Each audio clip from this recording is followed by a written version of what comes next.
The Legacy of Disasters and Ruins by VMS. It's a memoir, the prologue, Discovery. I first found the manuscript in a quiet moment of chance. It was tucked inside our own leather locker in my mother's study, buried beneath the stacks of business contracts and family memorabilia. The leather was cracked and the lock brittle with age, as if it had waited decades for someone to read its contents. I, Vinay Iyer, the grandson of Swaminathan Iyer, had known my grandfather only through stories, grand tales of intellect, discipline, and authority, but never intimately. Yet here lay his words penned decades ago, a record of life, sin, ambition, failure, and morality addressed not to posterity but perhaps to himself. Opening it, I felt an immediate tension, the weight of history, the intimacy of confession, the meticulous observation of a man who had watched his children grow, stumble, and succumb to their impulses. Swami had written of desire, greed, gluttony, envy, pride, sloth, and anger, not as abstract vices, but as living, breathing forces shaping each child, each household interaction, each destiny. The world will inherit what the heart allows it to. I have given fortune, guidance, and love, but cannot give character. That is theirs to cultivate and theirs alone. I repeat, the world will inherit what the heart allows it to. I have given fortune, guidance, and love, but cannot give character. That is theirs to cultivate and theirs alone. Reading these lines, I felt my role crystallize. My grandfather Swami could no longer guide them. The sins he catalogued as shaped not only the children's lives, but also the destiny of their descendants. And now, as his grandson, I held both the manuscript and the moral responsibility to give voice to this family saga, to eliminate human flaw and fragility, and to render it into a language worthy of its gravity. This was no ordinary family memoir. It was a testament, a caution, and a study of human nature in all its grandeur and fallibility. And so I began to read and to write, not merely as a grandson, but as a witness to the architecture of human character. The first chapter, it is about Swami, his anger, and the architect of the household. Swami, my grandfather, was a man of imposing presence and exacting its standards, and he is a retired IAS. He governed the household with a meticulous balance of authority, intellect, and inevitably anger. His temper, though controlled in public, simmered beneath the surface like a volcano, shaping the rhythms, hierarchies, and behaviors of the family. Anger is a compass, he once wrote in the manuscript. It points to injustice, neglect, or moral compromise, but left unchecked, it can burn what it seeks to protect. Anger, as Swami practiced it, was not explosive or reckless. It was strategic, almost surgical, a method of instilling discipline, of redirecting impulses, of shaping moral contours. Yet, as I read, and I realized that even this measured anger left subtle scars. It provoked obedience, but also fostered anxiety, suppressed vulnerability, and at times alienated affection. The household itself was a living map of Swami's influence. High ceilings reflected his grandeur, polished floors reflected his exacting standards, meticulously arranged rooms reflected the order he demanded in life, and yet beneath this order, human impulses festered, waiting for opportunity, error, or inattention to reveal themselves. Swami's children, each bearing a sin, were already forming their destinies under this dual force of discipline and anger. The manuscript described his interactions with them in vivid detail. Madhav, his first son, restless and ambitious, often triggered Swami's anger through impatience and desire. Raghav, calculating and acquisitive, prompted subtle disapproval for every instance of greed. And Punya, the third daughter, indulgent and emotionally hungered, drew both scolding and exasperation. The fourth daughter, Tanya, quietly envious, became aware early of the subtle comparisons Swami drew. And his fifth daughter, Sana, brilliant but prideful, confronted the paradox of admiration and restraint. Through Vinay's lens, I saw Swami not as merely a stern patriarch, but as a man wrestling with his own moral architecture. Anger guided him, but did it also constrain him? Did his attempt to shape virtue inadvertently cultivate flaw? And I'm both gardener and architect, he wrote. I plant, prune, and construct, yet the soil, sun, and water remain beyond my control. In those early days, the household was disciplined, orderly, and ostensibly harmonious. Yet, as I read, I saw the seeds of future collapse embedded in these very interactions. Anger, while protective, had its cost, a fragile balance between obedience and resentment, authority and fear. The manuscript hinted at the paradox that would echo across generations. Moral guidance, when rigidly imposed, can cultivate both virtue and flaw, discipline and suppression, order and silent rebellion. And in the end of the chapter one, I understood that central truth of my grandfather's life. He was a man who sought to control the uncontrollable, to guide the unguided, to instill moral architecture in human hearts inherently resistant to perfection. And it was in a struggle chronicled meticulously in his manuscript that the narrative of the Swami household, its brilliance and its tragedy, truly began. And the next chapter, it is about Nayagi, sloth, and quiet influence, fully incorporating psychological nuance, cultural context, symbolism, and moral ambiguity. Nayagi, sloth, and quiet influence. Nayagi, my grandmother, was a quiet heart of the family, Swami's wife. Though her influence was subtle, almost imperceptible, and Swami described her in the manuscript as possessing a serenity that bordered on lethargy, a slowness of action, a calm detachment from worldly chaos. Sloth, he wrote, is not merely laziness, it is the space between action and impulse and the refusal to expand effort in movements and moments that demand moral or emotional labor. In her, sloth is a river, calm and of surface, and yet shaping the banks below. And Naga's sloth was never neglectful in the vulgar sense. She cooked, cleaned, and nurtured, but she rarely interfered in disputes, rarely imposed her will, and often allowed conflict to resolve or fester on its own. Her action created a void that Swami's anger attempted to fill, yet even his presence could not entirely counterbalance the currents of indifference that swept quiet through the household. As Vinay, reading this decades later, I realized that her sloth was both blessing and burden. It allowed mother's ambition, Raghav's greed, Punya's indulgence, Tanya's envy, and Sana's pride to flourish untempered. It also provided a form of calm and emotional buffer in the turbulent household. Naiga's sloth was paradoxical. It nurtured patience in some moments and permitted chaos in others. Swami's reflections captured this duality. Her presence is like a pond, still, reflective, patient, but the waters stagnate if left unmoved. In her sloth, the children find freedom, yet freedom without guidance brings consequence. I was struck by the subtlety of her influence, while Swami's anger, director, corrected, at all times scolded, and Naga's quiet inaction allowed the children to confront their own impulses or to succumb to them.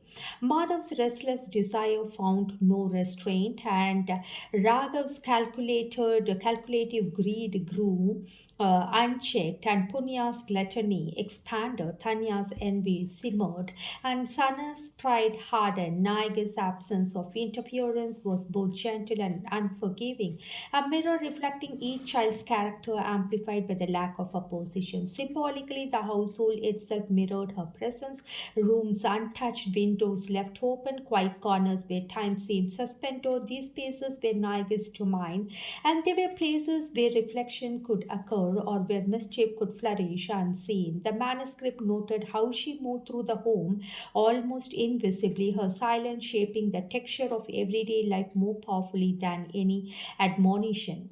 Through Vinay's reflections, I began to understand the broader lessons Swami sought to convey. Sloth is not inert. It is a force subtle yet transformative, shaping destinies as surely as action, and perhaps more dangerously because it is invisible. Naiga's quietude allowed flaws to fester, it also allowed reflection. Inaction, Swami suggested, has consequences as profound as deeds. By the chapter ends, it became clear that Noyge Sloth was the unseen architect of the household's emotional landscape. Her calm, her passivity, her refusal to intervene overtly shaped the children's lives as powerfully as Swami's anger, sometimes nurturing, sometimes destructive. And in reading her story, when I saw universal truth emerge, that the shapes we live unguarded, the actions we refrain from, and the choices we silently allow can influence the lives of others as profoundly as their deliberate effort. And the next chapter, it is about Madhav's desire and restless ambition. Madhav, my father's eldest son, was a fire that could neither be tamed nor contained, and Swami described him in the manuscript as a child of insatiable curiosity and unbridled longing, a force of desire whose ambitions were both dazzling and perilous. Desire, Swami wrote, is the engine of life. It's its fuel of often self-consumption. In Madhav, it is a river that carves canyons too deep for anyone to traverse safely. From childhood, Madhav sought fulfillment in everything and everywhere. In knowledge, friendship, achievements, and fleeting indulgences, nothing satisfied for long. Even Swami's guidance, discipline, and reason could not contain the breadth of his longing. Desire was his inheritance as much as his flaws, a desire force that made him brilliant yet restless. The manuscript paints scenes rich with psychological tension. Madhav would linger in the study long after Swami's lectures, examining books and questioning principles, testing moral boundaries, and he would venture into the city seeking experiences that promise excitement, wealth, or recognition, yet always return slightly empty, chasing the next horizon. Swami reflected on the paradox. Desire compels greatness, yet it consumes the soul. Ambition without reflection leads to hollow victories. The child who wants everything often ends up with nothing. And through Vinay's lens, reading decades later, I could see how desire shaped the family. Mother's insatiable appetite, that is, lust for life, inspired siblings, and it also provoked envy, tension, and distraction. And Raghav's greed found a competitor in Madhav's ambition. Punya's indulgence paled in comparison to his intensity. Tanya's envy sharpened as Madhav achieved, and Sana's pride bristled as at his boldness, and desire unchecked rippled through the household like a stone dropped in still pond, causing waves that touched every life. Symbolically, Mother's rooms were a reflection of his internal turbulence, stacks of books and tethering on desk, and art supplies scattered across floors, windows flung open to the city as if trying to grasp the world beyond the house. The manuscript often described these spaces with a poet's eye, revealing that desire was both creation and destruction, a duality present in every choice, every pursuit, every failure. Swami observed with both exasperation and admiration that Madhav's desire was morally ambiguous. At times, it drew him to innovation, courage, and leadership. At other times, it led him astray, fostering recklessness, impatience, and selfishness. Desire, Swami noted, is not inherently sinful. It is a lack of reflection, discipline, and empathy that transforms it into a flaw. When I realized that universality of mother's story, desire, lust, in its many forms, ambition, craving, longing, is a force that exists in all lives, and it can inspire greatness or precipitate downfall. And the household, as Swami Chronicle, became a living laboratory of desire and its manifestation, its consequences, and its moral cost.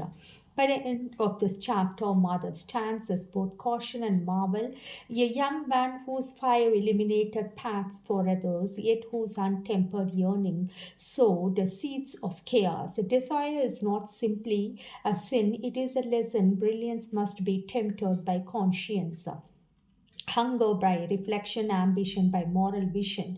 And it is in this tension between longing and restraint Swami's manuscript suggests that the true architecture of character emerges. And the next chapter, it is about the second son, Raghav, greed and calculated ambition. Raghav Swami's second son was the embodiment of measured ambition, where mother's desire surged like a restless river. Raghav's greed flowed quietly, strategically, and undercurrent, shaping every decision, every alliance, every conversation. In the manuscript, Swami wrote of him with equal parts caution and fascination. Greed is not merely appetite for wealth, it is the unrelenting calculation that measures success in possession and power, often at the cost of generosity and human connection.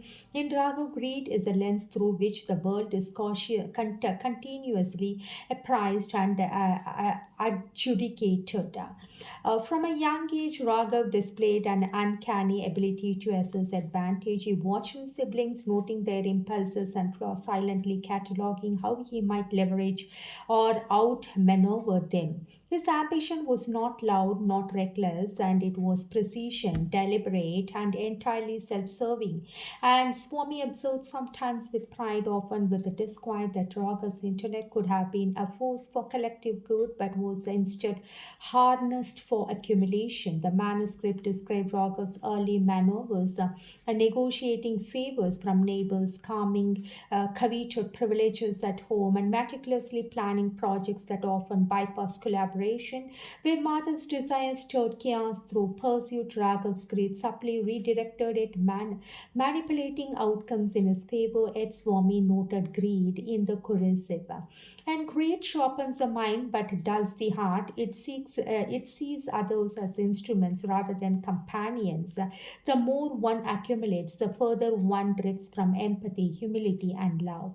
Vinay, reading this decades later, recognized how Raghav's behavior rippled through the household. His calculated moves incited jealousy in Madhav, resentment in Tanya, tension in Sana, who prided herself on excellence and recognition. When Punya's indulgence became a reflection point and Raghav's accumulation highlighting what she consumed without purpose, and Naige's sloth allowed these tensions to simmer unmitigated, while Swami's anger attempted to intervene, often with limited success. Symbolically, Raga's spaces mirrored his inner life, a room immaculately organized and ledgers meticulously updated, possessions displayed with subtle grandeur. Yet the warmth of the home rarely penetrated these walls. The manuscript suggested that greed, unlike desire, thrives not on passion but on calculation, on control, on the quiet shaping at advantage, and is a subtle force that can dominate a household without ever raising its voice. And Swami's reflection and Raghav were morally complex. While he feared the corrosive efforts of greed, he also admired his son's intellect and discipline.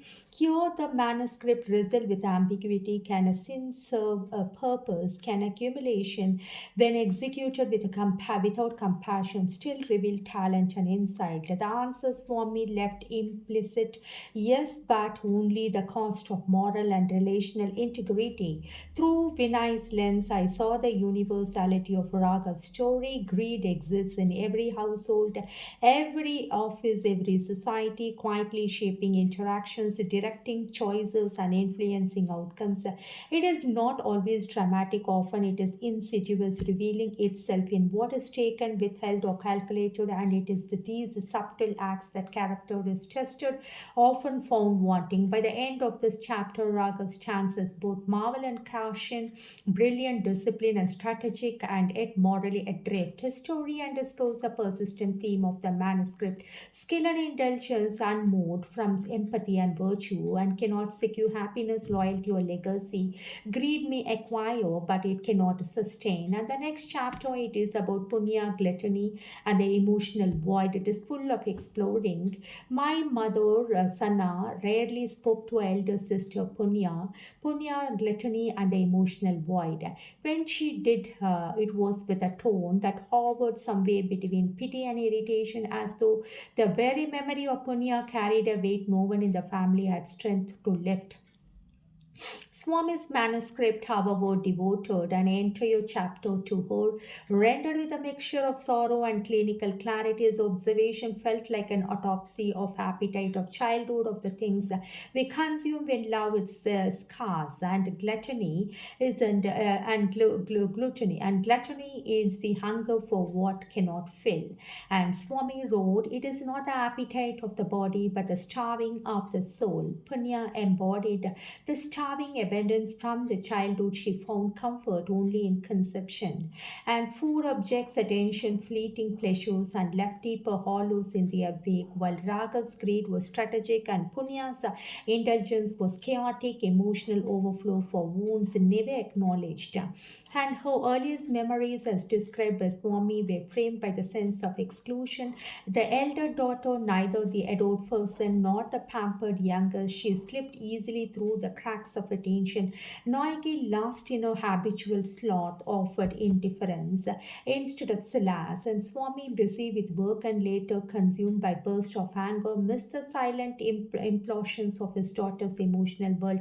And so Punya fed herself literally and metaphorically. Her room became a museum of excess, piles of clothes that never wore, boxes of knickknacks she didn't need, and empty wrappers tucked under pillows, leftovers hidden in drawers.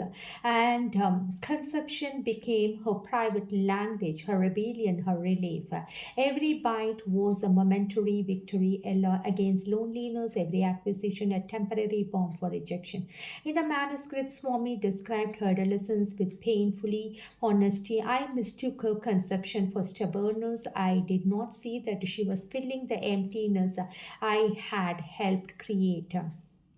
That line stayed with me long after I closed the page. I repeat, I mistook her conception for stubbornness. I did not see that she was filling the emptiness I had helped to create. And there was something devastating about the father recognizing too late his role in the making of his child suffering. Punya's relationships, like her habits, bore the marks of unfulfilled hunger. She clung to the friends, then alienated them with the neediness, and she fell into relationships that began with intensity, ended in abandonment, each departure deepening her appetite for comfort, each wound making indulgence feel like the only refuge left to her. A marriage, Swami wrote, began as an attempt to escape the vortex of her own life, and but when the affection from her husband proved insufficient, and in truth, and no amount would have ever felt enough, she sought solace again in food, in consumption, in buying without purpose, in eating to silence her thoughts. And Naga's sloth became the perfect breeding ground for the spiral. With no maternal guidance, no emotional structure, Punya was left to navigate the labyrinth of her cravings alone. By adulthood, her health had deteriorated, and she struggled to move without breathlessness. Her joints ached from the strain, and sleep eluded her, replaced by the constant churn of guilt and need. Yet the manuscript never mocked her. Swami treated her indulgence not as failure but as tragedy, a consequence consequence of emotional negligence and generational blindness. In my mother's locker, alongside this manuscript, I found a single photograph, Punya in her 30s, smiling gently at the camera, her eyes bright despite her heavy frame. And she looked like someone trying desperately to experience joy, something fighting an internal storm no one else could see. Through Sami's chapter, I began to understand her beyond the caricature I had grown up hearing about. The sister who ate too much, spent too much, demanded too much. She was the daughter no one truly saw, the woman who tried to fill herself because no one ever filled her life with reassurance, structure, or affection. Punya's story becomes in the architecture of this memoir the embodiment of a universal truth. When love is denied or delayed, the human heart learns to feed on substitutes, and substitutes, no matter how abundant, cannot nourish. I repeat, when love is denied, the human heart learns to feed on. I repeat, when love is denied or delayed, the human heart learns to feed on substitutes, and substitutes, no matter how abundant, cannot nourish. The next chapter it is about Tanya, the envy, I can call it as performance and the battle for worth, keeping the same rich, immersive literary voice. And Tanya, envy, the mirror without a reflection. Tanya, of all the stories, is my grandfather's manuscripts, and Tanya's chapter was most difficult for me to digest, not because it lacked beauty or complexity, quite the contrary, but because it illuminated the kind of suffering that remains invisible until it explodes outward, staining every life it touches. Tanya's form is poor child who envy like a second skin, not the sharp, bitter envy of rivalry, but a quieter, more corrosive version, one born from perpetual comparison, from a lifelong belief that love was always being disturbed elsewhere. She grew up observing the world through windows rather than doors, and she did not participate. She watched, she did not belong, she aspired. Even as a child, she seemed always on the brink of accusation that someone else had, and she was with the deserved. And that life was measured out unfairly. The affection was a currency that never had enough of. Swami captures this with unsettling precision.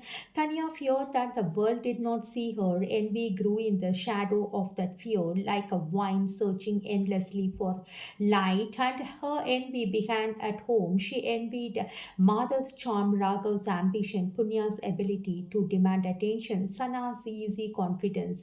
Each sibling carried something she believed missing in herself, and each became a mirror reflecting her insufficiencies.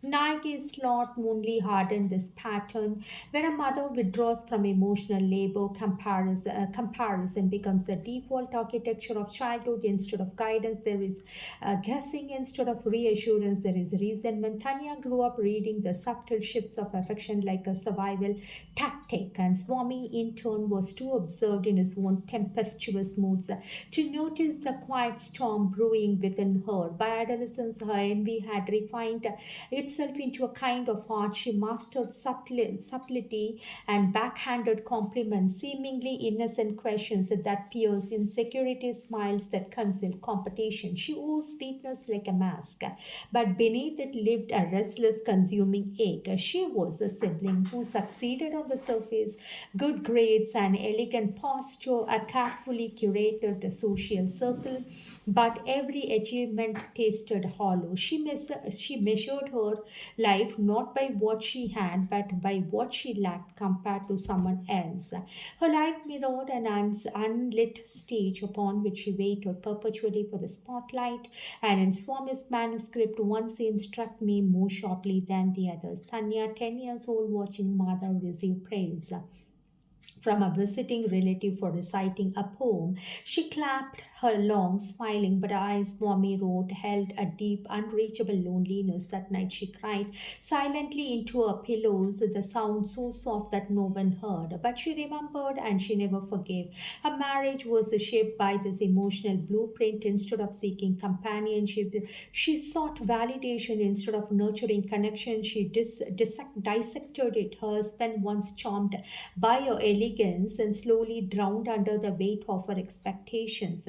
And she compared everything, his job, his family, his habits, to others, and the comparisons always came up lacking. Envy is an acid that corrodes from within, but it also emits fumes that destroy everything around it. Career, friendship, marriage each became a casualty of her restlessness, relentlessness. Measuring her children inherited her restlessness, and her home became a marketplace of unspoken competitions. Toward the end of a chapter, Swami's tone shifts from observation to remorse. I did not teach her contentment. I taught her to speak approval by giving so little of it. A child cannot learn abundance from a parent's whose rations affections. And I repeat, I did not teach her contentment. I taught her to seek approval by giving so little of it. A child cannot learn abundance from a parent who rations affection. This perhaps is the greatest tragedy of Tanya's story. She was not envious because she was weak, but because she was unseen. Her envy was hunger for acknowledgement, for security, for the simple knowledge that she was enough. The manuscript ends a character or chapter with a line that she stayed with me for days. Envy is the absence of an inner mirror. Tanya looked into the world to tell her who she was, and the world never answered. As a grandson reading these pages decades later, I felt an ache I could not name. And Tanya was not the villain of a story. She was a child left wandering in the ruins of emotional neglect, mistaking reflections for truth and echoes for love.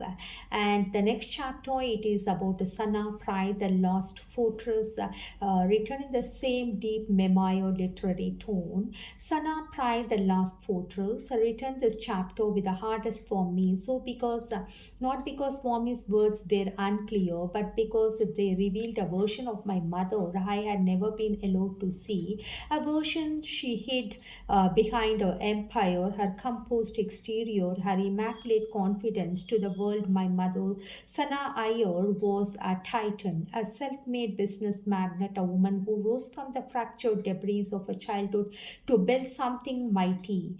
But in my grandfather's manuscript, I encountered another Sana, one craved not from triumph but from injury. Swami begins her chapter with a line that unsettled me. Pride is a fortress built by a wounded child who vows never to need anyone again. I repeat, pride is a fortress built by a wounded child who vows never to need anyone again. From a childhood, Sana showed signs of fierce inwardness. Where Tanya watched the world with envy, Sana turned away from it with a defiant indifference. She learned early the vulnerability invited disappointment, especially in a house where Naik Sloth left emotional needs go unanswered, and Swami's anger made mistakes even fatal. So Sana found the one weapon she could wield, self-sufficiency. As a child, she spoke only when necessary. She dressed herself, tied her own hair, made her own small meals when Naik slept through afternoons. If her siblings bickered, she watched from a distance. If someone else cried, she retreated. Every disappointment, every dismissal, every moment of neglect hardened her resolve. By adolescence, she had mastered emotional isolation, and Swami writes of how she moved through the house like a quiet commando, assigning herself duties, solving her own problems, refusing help even when she stumbled. She wore dignity the way others wore comfort, habitually, instinctively, and defensively. But pride, as Swami captures with painful clarity, is not arrogance, it is armoring, it is a survival. And Sana became impenetrable not because she was strong, but because she could not bear it to be wounded again. In a home where the other siblings sought love in ways shaped by their sins, anger, sloth, lust, greed, gluttony, envy, and Sana sought control. It was the only guarantee she could craft with her own hands. Her academic brilliance was not ambition but escape. Elegance was not confidence but disguise. Her authority was not power but protection. She built a persona so polished that even her own family mistook it for ease. Swami describes one moment with astonishing tenderness. Sana, around 15, ran first in a school again while the house bristled with its usual chaos. She waited at the dining table, her report card in hand, hoping someone would notice. But the afternoon dissolved into arguments, complaints, and Naika's retreat into sleep. No one acknowledged her achievements. Swami, distracted by his temper, walked past her without looking. That night, she burned the report card, and from the ashes of that all small fire, a larger resolve was born. And she would never expect affirmation again. She would create a life where achievement needed no applause, and she would demand nothing from anyone and expect nothing in return. This was the genesis of her pride. A marriage mirrored her emotional architecture. She entered not as a partner but as a fortress, and she offered stability, courtesy, competence, but withheld vulnerability, the currency of intimacy. And her husband admired her strength, then suffered under its weight. Their conversations became negotiations, their love a contract. She raised me, her son, with a tenderness but also a subtle distance, a quiet that I only now understand was inherited from a childhood. Pride, Swami wrote, is a palace with locked gates, and Sana lived within its wall for decades. And she achieved the most among all her siblings. She built her business and acquired properties, created networks of influence. She refused failures with the same intolerance, and she refused dependence. And yet, even victory carries its own loneliness. Pride preserves dignity, Swami observes, but it sacrifices connection. I repeat, pride preserves dignity, Swami observes, but it sacrifices connection. Reading this chapter, I felt an ache I had anticipated. I had always admired my mother's strength. I still do, but I still now had. That pride was not the crown that I thought it was. It was armor, heavy armor. She wore it because she had been hurt, because she had not been seen, because she refused to repeat the humiliation she had endured as a child. In Swami's chapter, her pride is not a downfall, not a salvation. It is a story, one of great and resilience and austerity and a lifelong refusal to be broken again. And as a son reading these pages decades later, I felt something shift deep within me. Her strength no longer intimidated me, it moved me, it revealed itself not as a vanity but as a survival carved into personality. This character ends with one of Swami's most haunting lines. Of all my children, Sana built the highest fortress, and from this top, she could see the entire world except herself. I repeat, of all my children, Sana built the highest fortress, and from its top, she could see the entire world except herself. And the next chapter, it is about the convergence where the sins collide. There is a point in every family story where the fractures once thin as the headlines began to widen, deepen, and echo. For others, Swami marks the moment with Solomon precision. He does not dramatize it, he dissects it, he calls it the convergence, the time when each child's defining wound, each sin turn survival tactic collided not only with one another but with the decaying foundation of the family itself. Reading this section felt like watching an old photograph deteriorate under my fingertips. The face is fading, edges curling, and colors draining out of memories, and that one seemed vivid. It was painful but necessary to understand that not only the failure of the past but the inheritance of sorrow could each generation carried forward. And Swami begins a chapter with an image that has never left me. A family is a house with many windows. When one breaks, wind enters. When all break, the house becomes a storm. I repeat, Swami had written, a family is a house with many windows. When one breaks, the wind enters. When all break, the house becomes a storm. A day of the great argument, the convergence began unexpectedly during a simple family gathering occasion that was meant to celebrate Raga's small business milestone. The house smelled of jasmine and dust, and Naigi sat slumped in a corner chair, half conscious in her habitual slot, and Swami paced impatiently, trying to mask his mounting irritability. And it was Tanya who first shattered the fragile calm, and she made a remark casual on the surface but sharpened with envy about Sana's raising success. Airlifted Punya, feeling unseen as always, chimed with a complaint about being excluded from recent family decisions, and Mother, who thrived on illusion and charm, added a callous comment that dismissed Punya's feelings entirely. And just like that, the fractures aligned, and Swami described this moment with painful clarity. I saw in that room not my children, but their wounds speaking to one another. Anger meets envy, and Tanya and Swami clashed first for years. Tanya had felt overlooked by him. In the shimmering moment, all her resentment came spilling out, accusations of favoritism, neglect, and comparison she has memorized since childhood. Swami reacted as he always did, with anger, his sense surfacing, his full force, his voice rose, his palms trembled, and his breath quickened. His anger, once a father's flawed discipline, now revealed itself as a lifelong failure of empathy. And sloth meets gluttony, and meanwhile Punya began to cry loudly, uncontrollably, feeling attacked, feeling unseen, feeling too much. Instead of offering comfort, Nayak remained unmoved, sinking deeper into her habitual inertia. And Swami captures it with a line that reads like a lament. Her mother's stillness was a cruelty Punya had learned to accept. And lust meets greed. Madhav and Raghav, competitive by nature, turned on each other. Madhav mocked Raghav's small success business, and Raghav retorted with venom about Madhav's reckless life and unstable relationships. And what began as bickering quickly escalated into accusations of irresponsibility, betrayal, and past failures.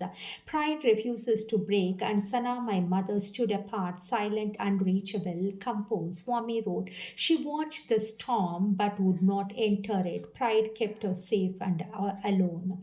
She did not defend herself, nor did she intervene. She stood as though she observing a play she had already outgrown. Her detachment wounded Tanya, her refusal to engage provoked Swami. Her silence confirmed to her siblings that she had transcended them, and perhaps she had, but transcendence is not the same as healing. The collapse. By the end of the night, the house had emptied of warmth. Everyone left with a wound reopened, resentment enkindled. No one apologized, no one returned the next day. The family fractured into islands, some close enough to see one another, but none willing to swim the distance. For me, writes, I realized then that the seven sins were not sins at all. They were languages my children learned in a loveless home. I repeat, her Swami writes, I realized that the seven sins were not sins at all, and they were languages my children learned in a loveless home. And this is where the manuscript deepens, evolving from confession of reckoning, and Swami acknowledges his failure not as an isolated incident but as a pattern inherited and reposed like old curse disguised as habits. He ends the chapter with a haunting truth that that night the house became silent, not the silence of peace, but of absence. And reading as the next generation, as I read this page, just sitting beside my mother's old locker, I understood why she never spoke of her siblings. Their collapse was not dramatic, it was quite suffocating and inevitable. I felt the weight of their stories pressing into chest. Their sins were not moral failures, and they were emotional consequences. Home that fails to nurture becomes a cradle of wounds. A family that suppresses truth becomes a garden of resentment. And the children who grow without emotional anchors drift, collide, and eventually separate. And the aftermath, when sins become destinies, in this finally split cleanly, and where they finally split cleanly, catastrophically, and irrevocably. Swami calls this section the descent.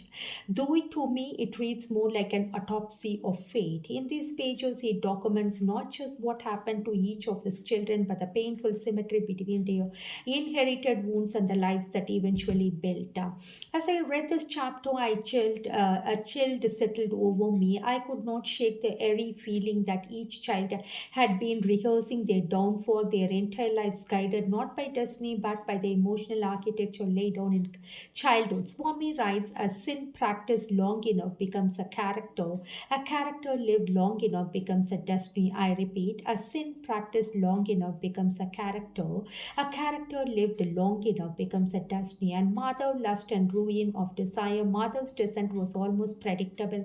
Charm made him irresistible, desire made him unreliable. What began as a harmless filtrations turned into infidelities.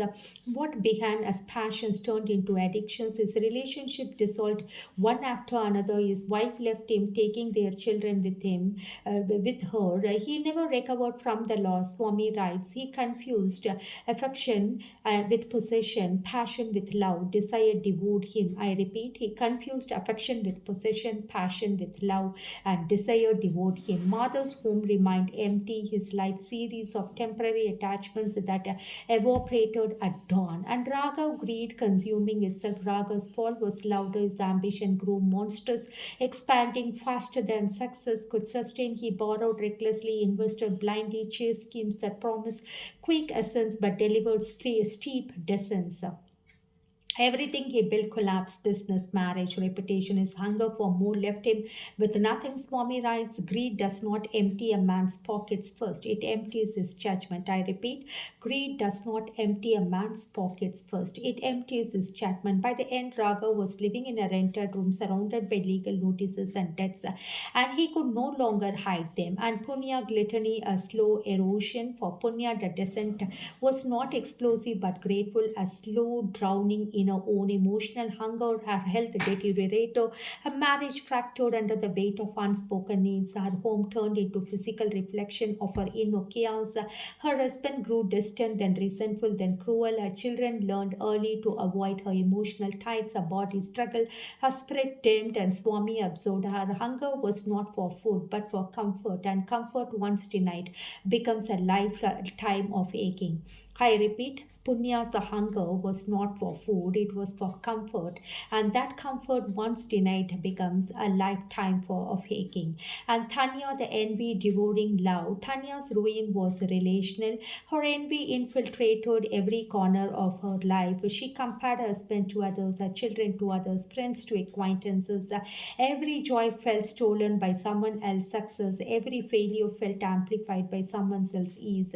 No one could meet her impossible expectations, not even herself. In the end, her husband grew weary, her children grew defensive, her friendship dissolved. She lived surrounded by people, yet alone. Swami wrote, envy made her believe she was unloved until she made it true. I repeat, and Tanya's envy made her believe she was unloved until she made it true. And Sanat, the pride and price of isolation. My mother's downfall was subtler, quieter, like the cracking of ice under a still lake. On the surface, she remained successful, revered, untouchable, but her marriage, already fragile, snapped under the weight of her impenetrable pride. She could not bend, she could not soften, she could not ask for help or admit fear. Her husband left not in anger but in exhaustion, and pride preserved her dignity, Swami wrote, but it cost her companionship. I repeat, pride preserved her dignity, Swami wrote, but it cost her companionship. She raised me with fierce care but also with an emotional distance I now understand was inherited, not chosen. The siblings drift apart. After the convergence, the siblings began to avoid one another. Calls became rare, meetings per functionary, and celebrations mechanical. No one apologized, no one reached out, no one repaired what was broken. The home that once echoed with chaos now echoed with absence. Swami described it with a sentence heavy enough to bruise. My children stopped fighting not because peace had returned but because connection had died. I repeat, Swami wrote, my children stopped fighting not because peace had returned but because connection had died. And Swami, what this was the cruelest part of the aftermath. Swami watching his children unravel one by one, knowing that their tragedies before bore his fingerprints. His anger, gnawing his sloth, and the neglect that shaped their childhoods, and these became seeds, the sins, their fruits. He writes, I watched them fall not as a father but as a witness to my own failures. I repeat, I watched them fall not as a father but as a witness to my own failures. The chapter ends with the truth I felt deep in my own chest. Their lives did not collapse suddenly, and they were collapsing all along. Their lives did not collapse suddenly, they were collapsing all along. And the next chapter, it is about their mother Nike's demise. Naga's demise, the fall of the first pillar, Memayo by Vinay Ayo from the reconstructed manuscript of Swami. My grandmother Naga's death did not arrive like a storm, and it came like a slow withdrawal of light, soft, steady, almost polite in its cruelty. In my grandmother's manuscript, this character was the most brittle. The pages were thin, handwriting uncertain. Swami had written about many sins with the confidence of a man dissecting his own flaws. But when it came to Nike, his pen trembled. The sentences were softer, apologetic, as though even ink must thread gently around her memory. The final morning, Swami wrote that the day began like any other, a still dawn, a faint smell of jasmine oil, timid sunlight slipping through the ventilator. Nagi had woken before him as she always did, and though her body had begun to betray her in small ways, the shaking hands, the missed steps, a cough that grew roofs, and the folded with she folded his clothes and prepared him, filled a coffee and placed it his bedside. She had done this for decades, and it was a ritual of quiet devotion. But that morning she sat down beside him instead of walking away. For me, today I felt tired in my bones, not the kind sleep can repair. And those who were the last words she spoke that he recorded in the next paragraph. The handwriting slant sharply. He described a collapse not with medical precision but with emotional helplessness. Her breath faltered, her eyes glassed over like a lamp losing oil, and her fingers clutched his forearm as if the body feared slipping away alone. I repeat, her breath faltered, her eyes glassed over like a lamp losing oil, and her fingers clutched his forearm as if the body feared slipping away alone. She passed before the coffee cooled. At home, without its gravity, her death broke the house in ways death is not supposed to break anything, Swami wrote. When she died, I realized I had mistaken her silence for absence. I did not know silence could hold a home upright. The rituals followed fire, the ashes, obligatory condolences that came wrapped in platitudes. But once the mourners left, the house sat like an old man who could no longer straighten his spine. The children, now grown, married, scattered in their own worlds, returned briefly to perform what culture demands. Grief did not bind them, it inconvenienced them. And the manuscript does not spare them. The five children and their faults in Swami's account, each child responded to Naik's death not with unity but with the intensification of their sins. Madhav lust, he drifted back to his extramarital attachments within days. His grief was physical, restless, misdirected. Amma is gone, Appa, but life goes on. No. His words tapped Swami. And I repeat, Amma is gone, Appa, but life goes on. No. And next, Raga Great, he was more concerned about the gold thali and the ornaments and valuables at home, the land documents, the bank accounts. He treated her death as an administrative inconvenience. And Punya, the gluttony, she drowned her sorrow not in tears but in food. Her grief took the form of conception, of delicacies, of comforts, of anything that could momentarily fill the mother shaped hollow in her heart. And next, Tanya, the envy, she compared everything: who cried more, who cried less, who looked more broken, who seemed indifferent. Even grief she measured competitively. Sana pride, my mother, her reaction was dignity classified into distance. And a strong woman, Appa, Amma Naiki is a strong woman, Appa. She wouldn't want us to crumble. But she did not return Swami's call for weeks afterward. Pride protected her from vulnerability, but it also isolated her. The marriage that never found its center. What pierced me was more than how Swami wrote about his own guilt. He admitted that he had spent decades misreading Neuge's lot, not as an exhaustion, not as a grief she carried alone, but as a personal flaw. In her indifference, he had seen laziness. In her retreat, he had seen stubbornness. Only after her death did he understand it had been depression, a silent erosion that she bore without language or support. Swami wrote, a woman who works without rest is admired. A woman who collapses from the weight of it is mocked. I contributed to the cruelty. I mistook her fatigue for failure. I repeat, Swami wrote, a woman who works without rest is A woman who works without rest is admired.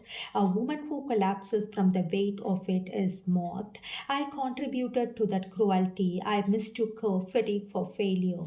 This was his greatest confession, a greatest even that admitting his own sin of anger. The chaos after her passing, the house became a battlefield, and children argued about property, about responsibility, about who would take Swami in. No one wanted the burden. Each has the excuses woven with the selfish threads, and Swami wrote that the house, once full of rituals and rhythms, became an uncontrolled river, even person pulling in different direction.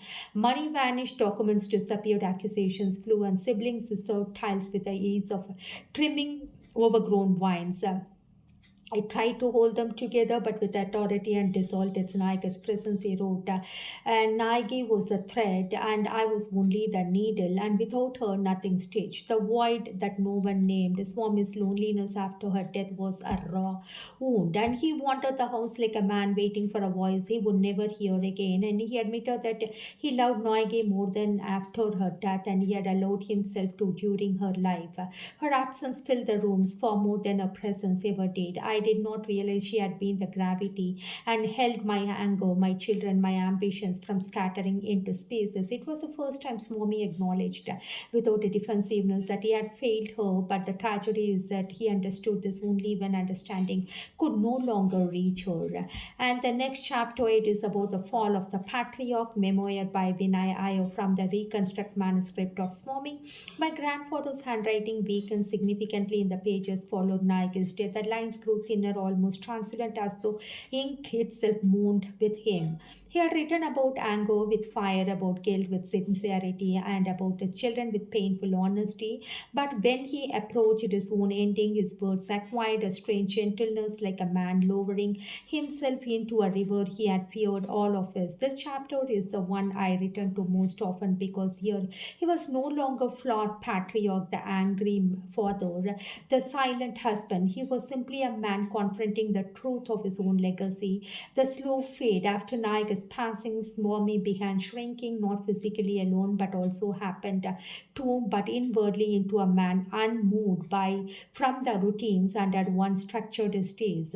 He wrote, the house did not feel empty, it felt ownerless, and his children rarely visited. They had their own storms, broken marriages, failed businesses, desperate entanglements, but each believed their miseries were solitary, not tributaries of a larger river that had begun with their parents. Swami, once a respected in the community, became a man the neighbor pitied, and this wounded him more than he admitted. When society begins calling him uncle instead of sir, you realize your authority had expired. He lost weight, he lost appetite, he lost the will to discipline the chaos around him, the splintering of the siblings, and this was a part of manuscript that Swami could barely complete. He had believed that his children, despite their flaws, would at least coexist, but sin has a strange way of multiplying what left unchecked. Madhav's lust consumed him. His affairs destroyed his marriage. His wife left with the children. He lost his job after a scandal. His life became a string of impulsive desires that led nowhere, and Raga's greed devoured him. He fought for control over Swami's properties even before the old man died. An investor recklessly lost lakhs, borrowed more. He became a shadow chasing wealth that evaporated like stream. And Punya's gluttony hollowed her. Her compulsive indulgences turned into health cries, and hospitals replaced celebrations, and loneliness replaced family. Tanya's envy poisoned her. She compared her failures to her siblings' failures and found new reasons to reset them. Her marriage crumbled under suspicion and bitterness, and Sana's pride isolated her. My mother withdrew into silence, building an empire of work. Around her, she became rich immensely, but unreachable, untouched by tenderness, untouched even by remorse. And Swami wrote, my children built walls instead of bridges, and called it personality, but they were only inheriting my fractures. I repeat, my children built walls instead of bridges and called it personality, but they were only inheriting my fractures. That evening, the description of his final day is simple, unadorned, and almost eerily calm. Swami woke up before dawn. He boiled water for his own coffee, something he had not done in 50 years. He opened the windows wide as if inviting the world to witness his quiet surrender, and he walked through each room slowly, touching objects Naige had once touched: the brass lamp, the own prayer mat, the wooden spoon with burn marks, and the sari cupboard still faintly smelling of jasmine. Then he wrote, "When the house stops arguing with you, it means it had accepted your departure." He felt her tightness in his chest, sharp but not frightening. He lay on the old cot, the one he and Naige had shared in early mornings, in early marriage. And there was no dramatic collapse, no cry for help, only a tired man turning his face to the wall as though seeking the shadow of a woman who had finally learned to love too late. He died before sunrise, the inheritance that destroyed them. What happened after his death is what Swami's fear and predicted with painful accuracy. His children, summoned for the funeral, descended like vultures, each claiming entitlement, each insisting their share was larger, each rewriting the past to justify their demands. The house became a courtroom. The will was contested. Accusations flew like stones, and old resentments resurfaced like rust beneath peeling paint. They split the land, the savings, the jewelry, household items, even memories, like varying kingdoms dividing spoils, and then they wasted it all. Within 5 years, properties were sold for cheap to pay off debts, and savings evaporated in poor investments and fights, and homes were lost, marriages collapsed, relationships fractured permanently. By the end, each of them lived like paupers, not financially alone, but emotionally, spiritually, morally, psychologically. Swami had returned the prophecy. If a man cannot tame his own sin, it grows legs and walks like children. Mine built homes inside theirs. I repeat, if a man cannot tame his own sin, it grows legs and walks into his children. Mine built homes inside theirs. The moral he wanted the world to hear, the final paragraph of his manuscript, was haunting, not angry, not regretful, just devastating its clarity. I was born with flaws, but I mistook them for habits. My children inherited my sins, but they mistook them for destiny. If this manuscript survives, let it travel further that my voice ever reached. Let my failures be borrowed wisdom for the world that still believes characters can be postponed. I repeat what has been repeated by Swami. I was born with flaws, but I mistook them for habits. My children inherited my sins, but they mistook them for destiny. If this manuscript survives, let it travel further than my voice ever reached. Let my failures be borrowed wisdom for a world that still believes character can be postponed. When I read these words as an adult, I felt something inside me shift, like a door that had been locked for years suddenly opening onto a room I did not know I carried.